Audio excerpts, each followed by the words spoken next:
baca kenyataan Muhammad Ammar. Saya baru dapat tahu Muhammad Ammar. Okey, saya ni orang luar Kelantan. Jadi minta maaf lah, saya tak berapa tahu politik Kelantan. Saya ingatkan, mati-mati selama ni saya ingatkan Nick Ammar tu adalah Ketua Menteri Besar Kelantan. Rupanya dia timbalan. Tapi kenapa dia overshadow Ketua Menteri? Menteri Besar? Kenapa dia overshadow Menteri Besar? Saya pelik. Dan saya baru dapat tahu Nick Ammar tu rupanya dia bukan Nick. Kan? Nama dia bukan Nick. Nick tu datang, saya tak tahu. Nama dia betul dia Muhammad Ammar. Tapi kenapa ada Nick mungkin sebab nak menyaingi Nick Aziz punya keluarga kot. Okey, sebab Nick dekat Kelantan ni dia ada makna dan ada maksud, ada title lah kita katakan. Baik. Apa yang Nick Ammar atau Muhammad Ammar sebut di dalam Harakah Daily, Harakah ni bukan Harakat Daily dia betul-betul Harakah Daily. Di 9 Mei 2022. Ini 9 Mei 2022. 9 Mei 2022 dia kata UMNO punca masalah bekalan air di Kelantan. Kita baca. Masalah air di Kelantan perlu diketahui secara adil melalui sejarah mula ia berlaku, serta pihak yang menjadi dalang dan bersikap khianat di sebaliknya. Timbalan Menteri Besar Kelantan Datuk Muhammad Ammar Abdullah berkata, UMNO perlu sedar bahawa pihak parti itulah yang menyebabkan masalah bekalan air di Kelantan. Ini sejarah, semua berlaku masa UMNO lah. Jadi sebab itu bila UMNO nak bercakap hal air, dia kena ingat sejarah. Jangan salahkan kita saja. Bukan kita nak excuse. Kita tidak usaha. Dalam masa 30 tahun ini, macam-macam dah. 30 tahun. Macam-macam. 30 tahun, tuan-tuan. Tak minat nak dengar? Tak apa. Bila kita PAS menang pada tahun 1990, UMNO telah membatalkan projek bekalan air Kelantan Utara yang telah diluluskan oleh kerajaan pusat dengan kos 600 juta. Tempelaknya. Beliau menjawab demikian ketika semasa, terima kasih Fatih M, semasa rumah terbuka Aidilfitri kawasan Pekalan Cepa. Okey. Dia kata, pada tahun 1990, UMNO telah membatalkan projek bekalan air yang telah diluluskan oleh kerajaan pusat dengan kos 600 juta. Berita ini disebut pada Mei 2020 pada ketika dan saat itu PAS sedang memerintah. Saya ulang berita yang cerita 30 tahun dia dah ulang tu, dia sebut pada Mei 2022 saat PAS sedang memerintah. Soalan saya, baiklah, UMNO punya pasal 30 tahun dulu 1990 dia batalkan. 33 bulan korang buat apa? 33 bulan korang buat apa? Tak, saya selalu kata cerita 30, dia bawa cerita ni salah 30 tahun dulu. UMNO 30 tahun dulu. 30 tahun dulu punya cerita. Budak lahir tahun tu sekarang dah umur 30 tau. 1990 budak umur udah 33 dah umur budak tu. Maksudnya kalau budak tu lahir dah beranak dah dia sekarang, mungkin anak dia dah besar dah sekarang ni. Kan? Masuk universiti tak lah, mungkin dah sekolah menengah dah, sekolah rendah dah. Kita masih nak cerita zaman dulu punya cerita. Kan? Kenapa?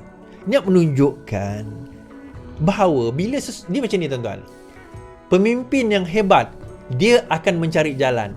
Pemimpin yang jelek, dia akan mencari alasan. Saya ulang.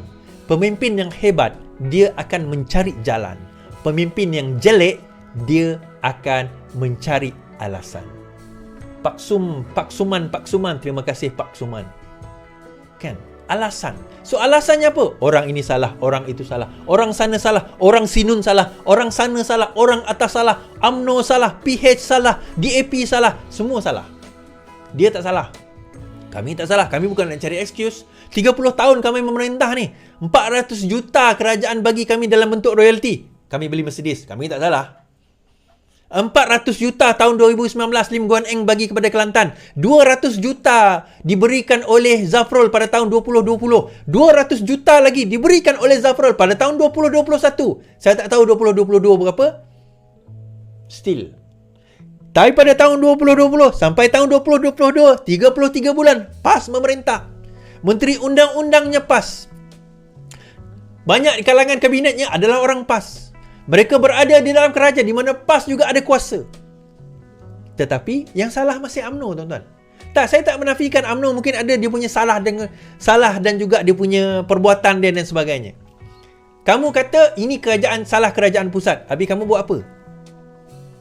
Kamu ni nak berkempen tentang Kelantan. Memanglah ada aku ni channel politik.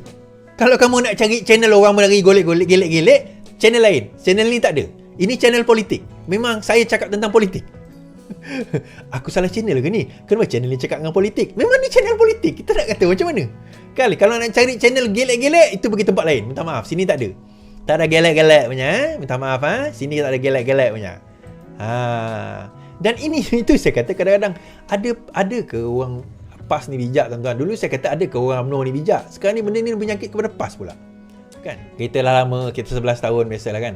Alright, kita bawa kepada cerita KPKT pula angah komen. KPKT bakal umum projek perumahan sakit terbengkalai. Okey.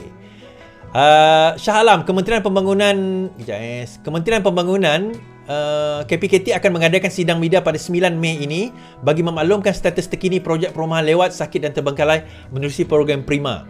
Timbalan Menteri KPKT Ahmad Nasrullah berkata, sidang media tersebut bagi merumuskan laporan suku pertama tahun ini bagi Task Force Projek Perumahan Sakit dan Terbengkalai. Saya juga akan mengumumkan beberapa projek perumahan prima yang berjaya dilancar dan dikeluarkan daripada senarai projek sakit.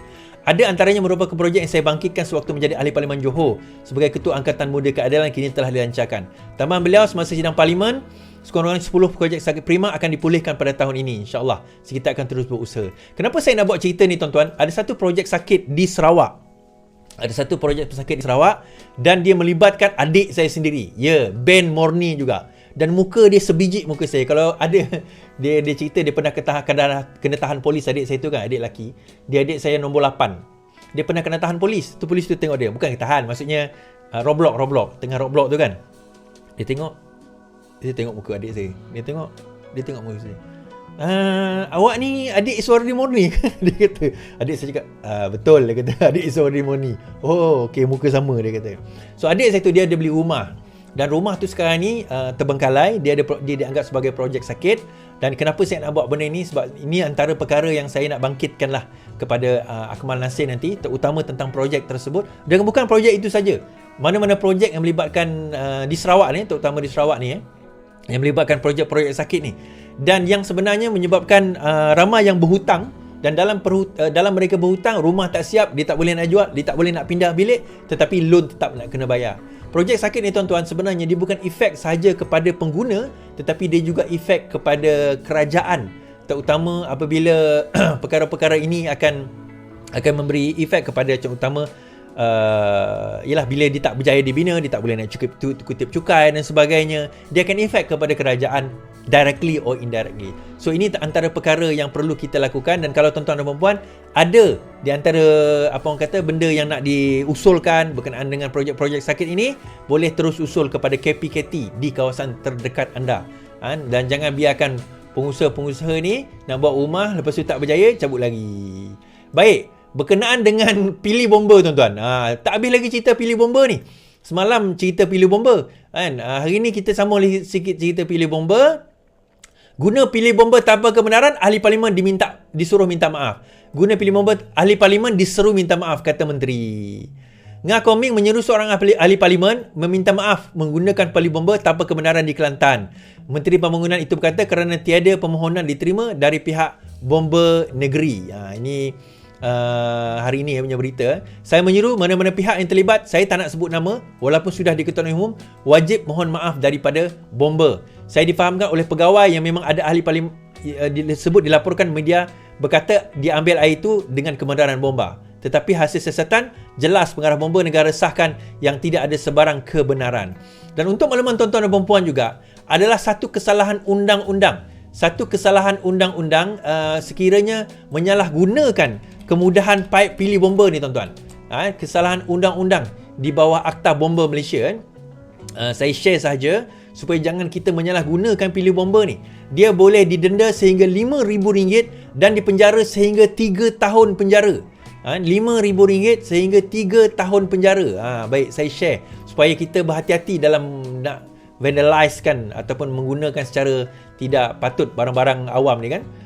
So ini kesalahan-kesalahan pelanggaran Akta Perkhidmatan Bomba 1988 boleh didenda RM5,000 dan dipenjarakan selama 3 tahun, iaitu menyembunyikan pilih bomba, gagal kemuka notis bagi kerja menjejaskan pilih bomba, enggan menggalang mencatat pemasangan bilik pilih bomba. Okey, gagal kemukakan notis bagi kerja menjejaskan pilih bomba. So, menyembunyi dan menyalahguna pilih bomba boleh didenda RM5,000 dan dipenjara 5 tahun. Dan kalau sabit kesalahan RM5,000 itu lebih daripada RM2,000, ahli parlimen tersebut boleh dilucutkan jawatan sebagai seorang ahli parlimen di atas kesalahan tersebut. So, daripada berlaku sedemikian, lebih baiklah ahli parlimen itu memohon maaf dan mengaku kekilafan. Tak payah lagi dia nak apa orang kata nak kata itu, nak kata ini. Dia kata tak ada masalah, apa yang dia buat itu untuk rakyat. Dia kata apa? Ini komen dia, tuan-tuan. Saya bacakan komen beliau. Apa yang Kak Lah buat hanyalah untuk rakyat. Baik. Apa yang Kak Lah buat hanyalah untuk memudahkan orang ramai.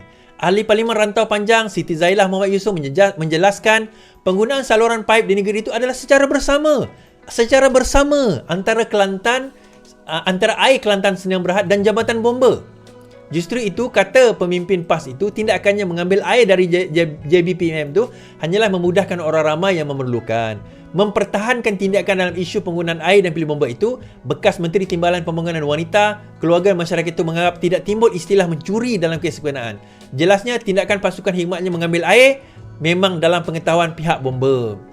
Dia juga memberitahu idea untuk menggunakan dicadangkan oleh AKSB sendiri. Nah, semalam saya sudah ceritakan bahawa AKSB sendiri mengatakan bahawa mereka tidak menerima permohonan. Bomba Kelantan sendiri mengatakan bahawa mereka tidak menerima permohonan. Macam saya kata semalam. Jadi siapa yang berbohong? AKSB, Air Kelantan Sdn Bhd sendiri kata mereka tidak menerima sembarang permohonan untuk menggunakan pilih bomba tersebut. Malah bomba Kelantan, pengarah bomba Kelantan sendiri mengatakan bahawa mereka juga tidak menerima sebarang permohonan untuk menggunakan air bomba tersebut, pilih bomba tersebut. Jadi soalannya, siapa yang berbohong? Jadi dia mengatakan bahawa yang ni kita gunakan untuk rakyat. Kita bukan isu tu, tuan-tuan. Soalan kita, kalau nak bercerita tentang untuk rakyat, apa jadi dengan cerita air Kelantan Sdn Bhd? Apa jadi dengan air disediakan sepatutnya untuk rakyat di negeri Kelantan oleh negerinya sendiri? Sebenarnya masalah air ni, tuan-tuan, dia ada dua pilihan bagi negeri. Satu, negeri boleh ambil alih. Kedua, sebenarnya ada satu lagi cara. Macam mana Penang buat? Apa cara Penang buat, Timba Syed Erik? Penang dia subkan ataupun dia jual aset itu kepada federal.